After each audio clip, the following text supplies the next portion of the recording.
कि एक बहुत बड़ा करप्शन के ऊपर मैं बहुत सारी बातें उजागर करना चाहता हूं आपके समक्ष। मैं अपनी इंट्रोडक्शन पहले अपने आप से दे देता हूं कि मैं 2 बार का इंडिपेंडेंट विधायक देरा से और तीसरी बार जो है मैं भारतीय जनता पार्टी की टिकट से इलेक्शन लड़ा देरा विधानसभा क्षेत्र से। आज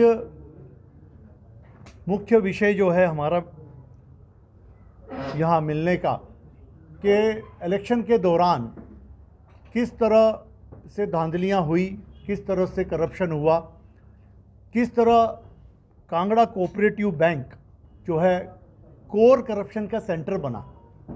मैं तो हैरान हूँ कांगड़ा कोऑपरेटिव बैंक के बारे में बताते हुए, आपको भी हैरानगी होगी कि एक ये कोऑपरेटिव बैंक जो गरीबों के लिए बना हुआ था वो आज किस तरह करप्शन में लिप्त हो चुका है।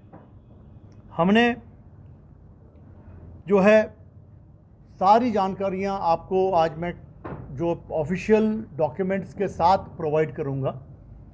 जब ये इलेक्शन डिक्लेयर हुए, हमारे कोड ऑफ कंडक्ट लगा, उस कोड ऑफ कंडक्ट के बाद देरा विधानसभा के 60 महिला मंडलों को 50-50 हज़ार रुपये दिए गए कोड ऑफ कंडक्ट के दरमियान। इस बात की सूचना हमें दिसंबर में इस जानकारी मिली। हमने जनवरी 5 को पहली जो है आरटीआई लगाई, पर उस आरटीआई का जवाब नहीं आया 2 महीने।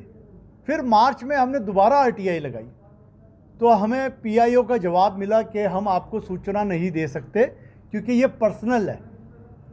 हमने फिर अपीलेंट अथॉरिटी के पास अपील की तो वहाँ हमें राहत मिली और उन्होंने हमें सारी जानकारी दी कि कब कब कहाँ कहाँ कैसे कैसे ये पैसे दिए गए। तो आपको जानकर के पता ये होगा कि एक चिट्टों के ऊपर पैसे दिए गए, स्लिप्स के ऊपर। किसी भी महिला मंडल ने अप्लाई नहीं किया था कि हमें पैसे चाहिए, तो सिर्फ स्लिप्स किसी ने लिख दिया कि इस महिला मंडल को पैसे देने, और जिस दिन स्लिप बैंक को मिली और उसी दिन वो पैसे उसके अकाउंट में ट्रांसफ़र हो गए। मज़े की बात कि कई बैंक के खाते ही नहीं थे, वो पैसे वापस आए। यानी उन्होंने ऐसे ऐसे जगह पैसे दे दिए कि वहाँ खाता बंद हो चुका था। वो भी मैं डॉक्यूमेंट आपको दे रहा हूँ। तो इस तरह से इन्होंने जो है जो धांधली मचाई, 33 लाख 50 हज़ार रुपये इन्होंने सिर्फ 15 दिनों में जो है 60 महिला मंडलों को, 67 महिला मंडलों को बांट दिए ड्यूरिंग कोड ऑफ कंडक्ट। और जिस दिन इलेक्शन था उस दिन भी दे दिए, जबकि ये टोटली गलत था। हम इलेक्शन में कमीशन के पास हम नहीं जा सकते थे क्योंकि उनका एक कानून है कि आपको कंप्लेंट 45 दिन में देनी है, पर हम 45 दिन जो बीत चुके थे क्योंकि इन्होंने बड़े चालाकी से छुपा करके, गुमराह कर करके ये पैसे दिए थे ताकि किसी को पता ना चले, लेकिन ये उजागर हो गया। अब हमने हाई कोर्ट में इस केस को दायर किया एज ए पीआईएल और हाई कोर्ट ने इनको नोटिस जारी कर दिया है। अगले महीने 11 तारीख की इनको जो है रिप्लाई सबमिट करना है। हमने केसीसी बैंक को पार्टी बनाया है जिसमें जो इनकी एक लिमिट थी पैसे देने की, जो कॉमन गुड्स फंड जिसे हम कहते हैं कॉमन गुड्स फंड, जिसमें एमडी और चेयरमैन को पावर है 50 हज़ार रुपये देने की मैक्सिमम, और पूरे साल में ये 30 लाख रुपए से ऊपर नहीं दे सकते as per cooperative registrar act. लेकिन इन्होंने वो सीमा भी क्रॉस कर दी और इन्होंने लगभग 40 से 50 लाख रुपए बांट दिए विदिन ए 1 ईयर पीरियड। जो लिमिट थी 30 लाख की, वहाँ भी इन्होंने ना कोई आरबीआई से इन्होंने परमिशन ली, ना बोर्ड ऑफ डायरेक्टर्स से कोई परमिशन ली, ना किसी से कोई बातचीत की, सीधे इन्होंने पैसे ट्रांसफ़र कर दिए। अब प्रश्न है कि किसके बोलने पे किए और सिर्फ देरा में क्यों किए। देरा में और 3 महिला मंडल, हमीरपुर कॉन्स्टिट्यूंसी, जो 3 कॉन्स्टिट्यूंसियाँ भी, जो हमीरपुर की जो 3 महिला मंडलें थी वो भी उस वक्त आचार संहिता में थी। तो इन्होंने सिर्फ देरा को, पूरे हिमाचल में सिर्फ देरा को ही क्यों पैसे दिए। प्रश्न वो उठता है कि देरा में ही महिला मंडल, पूरे हिमाचल में इतने महिला मंडल, हजारों महिला मंडल है, आपने वहाँ क्यों नहीं पैसे दिए? और अब 15 महीने हो गए इलेक्शन के बाद, अब 15 महीने में क्यों नहीं आपने पैसे दिए किसी महिला मंडल को? सिर्फ इलेक्शन के दरमियान ही क्यों दिए? ये प्रश्न सबसे बड़ा प्रश्न है।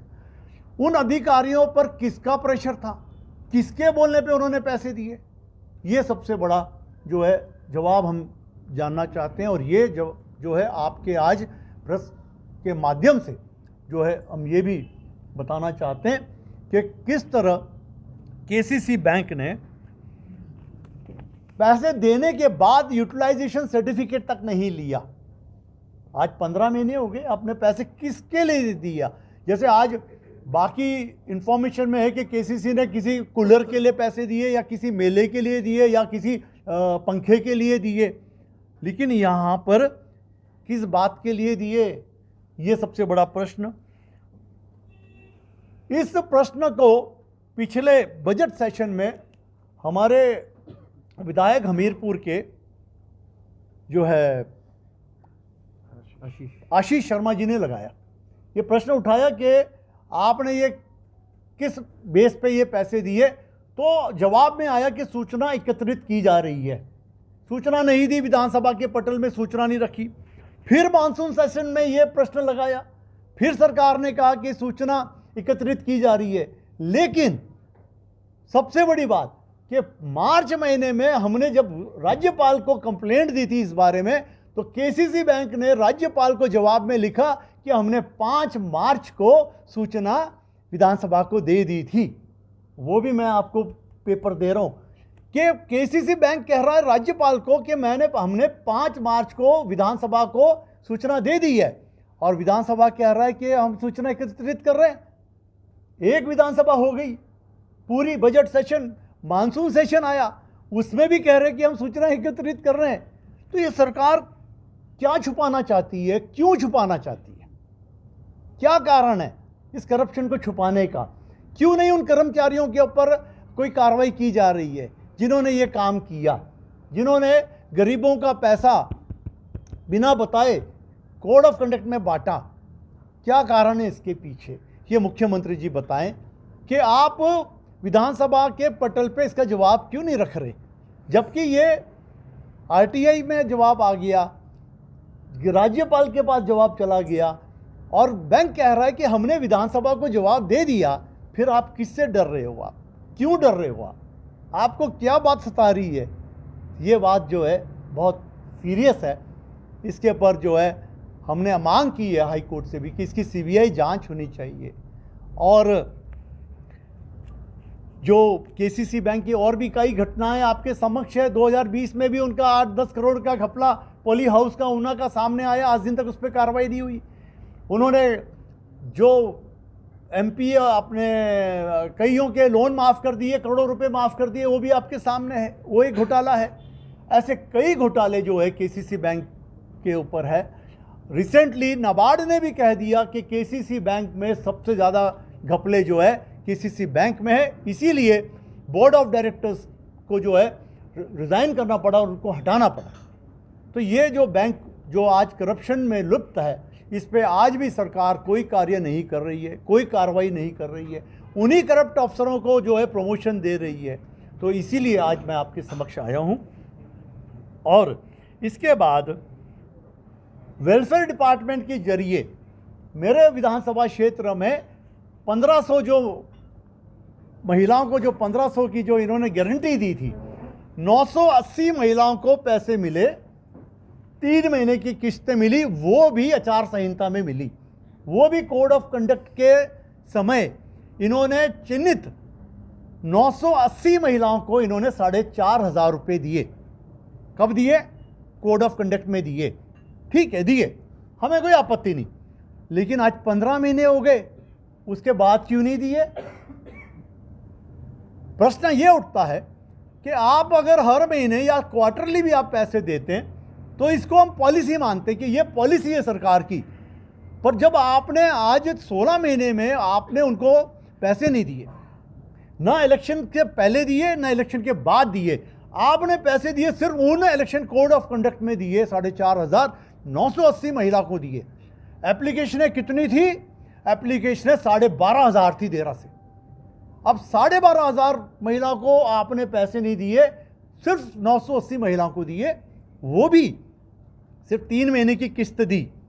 और उसके बाद आज जो है 24,000 प्रति महिला की किस्त पेंडिंग है, जिसकी रकम 2.5 करोड़ रुपया है, जो अभी उनके खाते में नहीं पड़ी। ये तो सिर्फ देरा की बात है। बाकी विधानसभा में भी ये हाल है। बाकी विधानसभा में किसी को 200 महिला को, किसी 300 महिलाओं को इन्होंने किस्तें डाली। लेकिन मुख्यमंत्री जी बिहार में जाकर के इतना झूठ बोल सकते हैं, ये मैं आपके समक्ष रखना चाहता हूं कि हमने देरा के लाखों महिलाओं को पैसे दिए। पर मैं आपको रिकॉर्ड पे बताना चाहता हूं कि पिछले 15-16 महीनों में किसी भी महिला को कोई पैसा नहीं मिला। जो भी पैसा मिला वो इलेक्शन कोड ऑफ कंडक्ट में मिला, उसके बाद कोई पैसा नहीं मिला। तो आप ये पॉलिसी बना करके चला रहे हो या आप एक रिश्वत दे रहे हो? अब जब इलेक्शन आएंगे अगले, तो उस समय फिर ये 6 महीने की किस्तें डाल देंगे और कहेंगे कि हमने प्यारी बहना स्कीम चला दी। तो ये बिल्कुल हमारे महिलाओं के साथ, पूरे हिमाचल की महिलाओं के साथ जो है झूठ फरेब है, ये जिनके साथ धोखाधड़ी है ये। और बिहार में जाकर के हिमाचल का नाम आप झूठ बोल रहे हो, आप हिमाचल का नाम खराब कर रहे हो, ये बोल करके हमने सभी महिलाओं को पैसे दिए। तो ये आपके समक्ष में आज हकीकत रख रहा हूँ। आप कोई भी रिकॉर्ड चेक कर लो। मुख्यमंत्री जी आ जाएं, आप मुख्यमंत्री जी से प्रश्न पूछिए जो मैंने आज सवाल और जो बातें आपके समक्ष रखी है, इसका जवाब आप मुख्यमंत्री से जरूर मांगे। तो आज हर महिला का 24,000 रुपया ड्यू है। 16 महीने हो गए। ये कब देंगे, कैसे देंगे, ये उनसे आपने ज़रूर प्रश्न पूछना है। तो ये सारी बातें मैं आपके समक्ष रखने के लिए आज मैंने आपको सबको बुलाया है, यहाँ आप आए। और मैंने ऐसे भी कई मुद्दे पहले भी हमने समय समय पर उठाए, ज्वलन मुद्दे हमने उठाए, चाहे वो पौंग बांध, पौंग डैम औषधियों का मुद्दा था आपके समक्ष था, चाहे वो वाइल्ड बर्ड सेंचुरी का मुद्दा था, चाहे वो क्रिप्टो करेंसी का था, चाहे वो पीडब्ल्यूडी के करप्शन का था। हमने हमेशा करप्शन के अगेंस्ट हमने आवाज़ उठाई। और ये जो बातें आज मेरे समक्ष जो आई, ये छुपाई हुई बातें थ्रू RTI में हमें समय लगा इन सभी इंफॉर्मेशन गैदर करने के लिए, इसीलिए देरी हुई और इसलिए हम आपके समक्ष जो है लेट आए। लेकिन जो भी आए तत्वों के साथ आए, डॉक्यूमेंट्री एविडेंस के साथ आए। इसमें यदि किसी को भी कोई भी बात पूछनी हो तो आप पूछ सकते हैं मुझसे। और ये जो विषय है, मैं इसी विषय पे जो है आपके समक्ष आज आया हूँ।